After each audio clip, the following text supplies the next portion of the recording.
Sybille Conflant, Thibaut Manchon, bonjour. Vous dirigez Bonjour. Cultival. C'est une agence de sortie culturelle à Paris. Et vous proposez d'aller dans les coulisses des monuments. Alors, qu'est-ce que vous avez comme monument à proposer? Alors, on a l'Opéra Garnier, la Tour Eiffel, où on fait visiter les coulisses, le Muséum d'histoire naturelle et des sites où on rentre vraiment dans l'envers du décor, des sites fermés au public comme la Garde républicaine, la Fondation Yves Saint-Laurent, des coulisses de théâtre comme le Théâtre du Châtelet, etc.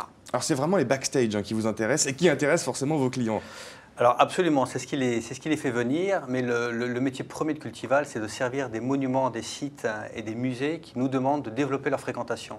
Autrement? Autrement. Alors autrement, ça peut être un autrement avec une force commerciale et une force au niveau marketing pour être sur des marchés qui sont très complexes à intégrer. Et puis autrement, ça peut être en modifiant l'offre, en créant des visites insolites, des visites de coulisses. Donc il y a des sites pour lesquels nous gérons l'activité de visite et d'autres sur lesquels nous sommes sur une partie de l'activité. Un marché annexe. Un marché annexe. Comment ça s'est passé au début? Est-ce que ce sont les gestionnaires des monuments qui vous ont appelé ou vous avez fait les démarches Alors, chez Cultival?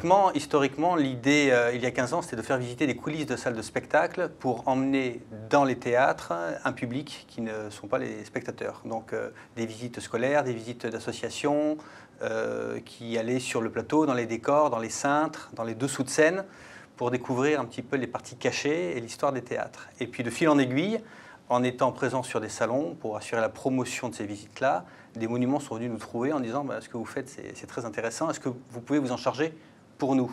Alors soit est-ce que vous pouvez faire des visites de coulisses chez nous, soit est-ce que vous pouvez gérer les visites, parce que nous, voilà, on a beaucoup de choses à faire, on a géré notre musée, notre patrimoine, nos équipes, et être présent sur la promotion, sur la commercialisation, pas forcément. Alors ça, c'est le cas chez Garnier, notamment. Alors absolument. Vous gérez tout, absolument tout. Oui, on gère tous leurs services de visite guidée. D'accord. Et vous avez une offre, alors ça fait rêver, c'est la Tour Eiffel. On peut, avec vous, avec Cultival, visiter les backstage de la Tour Eiffel. Tout à fait. Leur demande première était d'ouvrir les coulisses de la Tour Eiffel, et la Tour Eiffel a un public francilien qui ne montait pas sur la Tour Eiffel. À l'époque, c'était la basse saison. Ouais. Donc, les mois d'hiver où il fait un petit peu froid, il fallait créer une offre qui était un petit peu différenciante des visites classiques de la Tour Eiffel, d'où les coulisses de la Tour Eiffel. Et vous arrivez à satisfaire tout le monde?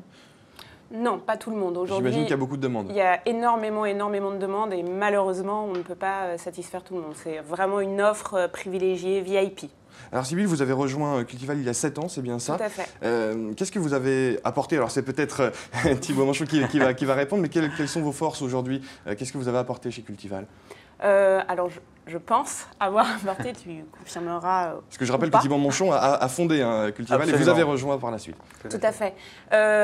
Moi, c'était vraiment une optique de développement marketing et commercial avec des process d'optimisation dans le développement de la société qui arrivait vraiment à un tournant de croissance très importante. Et aujourd'hui, vous fonctionnez en binôme? Absolument, absolument. Nous fonctionnons en binôme avec des sujets qui sont vraiment des sujets de direction d'entreprise dont s'occupe Sybille, des sujets qui sont sur du développement, de la stratégie que je pilote. On travaille ensemble de manière très étroite, mais voilà. Donc ça permet également le binôme est très intéressant pour mutualiser. Pour diriger ce genre d'entreprise, pour mutualiser les compétences, j'imagine. Tout à fait. Quels sont vos projets de transformation? Je pense évidemment au numérique. Alors, on se penche sur le sujet du numérique. Nous, notre projet avec les sites et les monuments pour lesquels nous travaillons, c'est de diffuser leur offre, leur visibilité le plus possible. Donc, nécessairement, le numérique entre en scène. C'est incontournable dans le tourisme aujourd'hui? Ce n'est pas incontournable. Ce n'est pas incontournable parce que le tourisme est une famille qui est extrêmement large avec beaucoup de métiers extrêmement différents. Il y a des métiers très artisanaux et des métiers qui sont très industriels. Mais pour ce qui nous concerne, ça fait vraiment partie d'une démarche R&D et qui pour nous est dans la logique du développement. On recevait la semaine dernière sur le plateau de l'Opinion en partenariat avec Croissant Plus le fondateur de 4 roues sous un parapluie, vous savez, ces 2 chevaux dans Paris. Est-ce qu'on peut imaginer un jour un grand groupe, un super champion du tourisme à Paris pour conserver ce leadership dans le monde? La notion de groupe sur le marché du tourisme est tout à fait envisageable. Ce qu'il y a, c'est que dans la réalité, et les événements de 2015 l'ont montré, c'est un marché qui est extrêmement morcelé, qui est atomisé avec beaucoup de savoir-faire. La force réside surtout dans les liens et dans les passerelles qu'on peut créer les uns entre les autres pour répondre à des offres et nous adapter en fonction des aléas du marché. Donc un exemple, s'il y a une crise internationale, nos forces vont se tourner sur le marché national et ceux qui peuvent le plus rapidement venir faire les visites des monuments. Vous avez une présence à l'étranger? Alors nous avons une présence à l'étranger, nous avons un pied au Maroc. Un pied au Maroc. Donc nous avons signé une concession de 10 ans sur un site qui ouvrira en 2018 et nécessairement ça nous ouvre des horizons très intéressants puisque nous avons des demandes aussi par ailleurs pour dupliquer le savoir-faire de Cultival à l'international. Cultival, pas seulement à Paris dans les années à venir, c'est ça la grande perspective aujourd'hui pour votre entreprise. Vous appartenez au réseau Croissance Plus, c'est la raison de votre présence sur le plateau de l'Opinion.fr aujourd'hui. Qu'est-ce que ça vous a apporté à la fois au début, lors de la création de l'entreprise, quand vous avez rejoint en tout cas ce réseau, et maintenant au quotidien?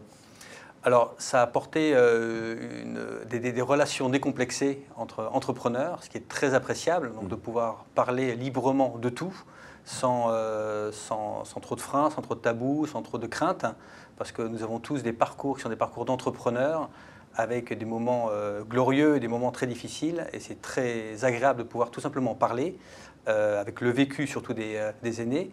Et puis aujourd'hui, c'est vraiment le croisement des expériences, les réflexions que nous pouvons avoir sur le développement des métiers, sur les recrutements, sur la manière de pressentir l'avenir. C'est extrêmement riche en relations et en réseau. On parlait de l'éventuelle création d'un champion du tourisme à Paris avec 4 roues sous un parapluie. Je vous lance des idées comme ça.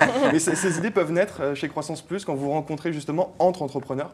Oui, complètement, complètement. De toute façon, les bons résultats sont forcément dans l'échange, que ce soit dans l'échange avec des acteurs d'un même secteur, mais aussi avec des acteurs d'activités complètement différentes. La pluralité des secteurs d'activité qui sont représentés chez Croissance Plus, ça compte ça pour un entrepreneur? Tout à fait. De s'inspirer de ce qui se fait ailleurs, mais pas forcément dans le même domaine? Exactement. Absolument. D'autant qu'il y a le savoir-faire métier, et ensuite on parlait du digital, ce sont des savoir-faire qui sont différents, donc il y a vraiment des croisements, des maillages qui sont imposés. Sybille Conflans, Thibaut Manchon, je vous remercie d'être venu sur le plateau de l'Opinion.fr en vous. partenariat avec Croissance Plus. Je rappelle le nom de votre entreprise, c'est Cultival, et vous organisez des sorties culturelles à Paris côté backstage. Merci à vous. Merci beaucoup.